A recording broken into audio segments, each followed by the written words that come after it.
Sabi nila, when life gives you a lemonade.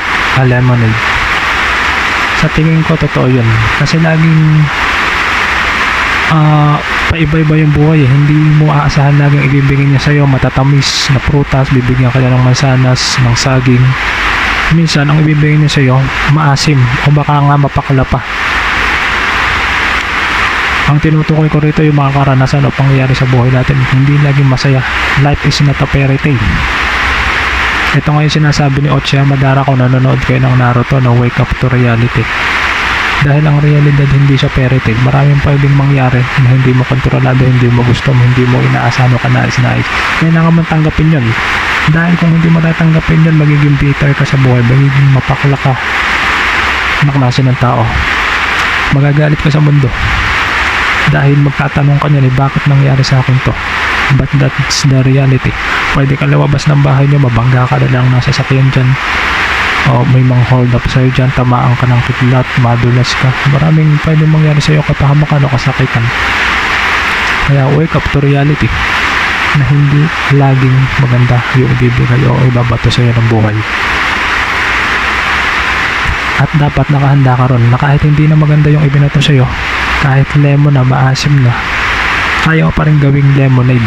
Kaya mo pa rin mag-take out ng something good or something na maganda out of that na ibinato sa'yo ng buhay. Kasi hindi natin makakontrol ang ibabato sa atin ng buhay, pero kaya natin kontrolin almost always yung ibabato natin pabalik.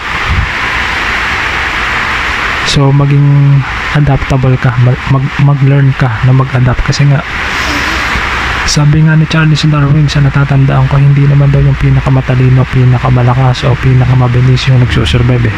Kung hindi yung mga tao na may kakayahang mag-adapt do sa mga changes sa environment nila. Hindi lang to sa tao, kung tama ko sa lahat ng mga species o anumang hayop o insekto.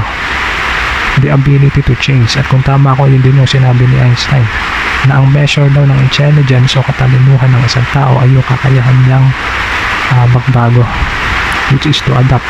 Yung kakayahan niya mag-adapt sa mga pagbabago sa paligid niya. Sa ganun parang ka magsusurvive eh. Kasi ang buhay naman, it's all about survival. Paano ka ba magsusurvive? You need to change, you need to adapt.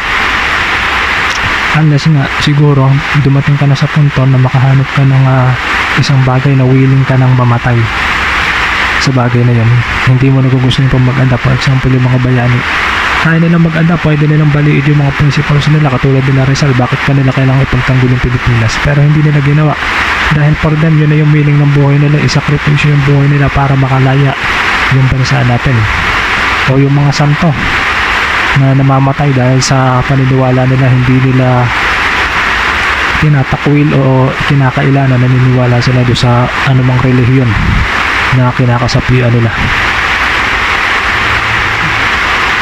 So, yeah, matuto kang mag-adapt at kung ano man yung ibigay sa'yo ng buhay, maganda man o hindi, nasa iyo yun. Kung paano ka magre-response, kasi hindi ka naman dinedefine sa kung ano yung nangyayari sa'yo. You are being defined by your response to them. Not on those things that happens to you, but on your response to those things that happens to you.